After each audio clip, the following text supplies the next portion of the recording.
हाय सामने चलो देखिए आज हम रोषेई कौन है मैंने कौन करूँ डाली कोबी आलू जनी पत्ती भजा ये बोईतालु फुलर सबुदिन तल पक बड़ा कर आज बेलटा गोटे मैंने मसला दे मैंने माखा करिया टमाटो भेंडी दली थे ना शाग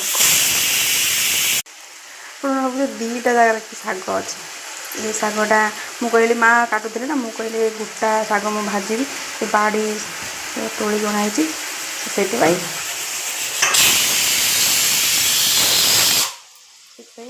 ये शाग हम यहाँ भी मैं मो मुझे गोटा शाग भजा तो आमर एति रोषेई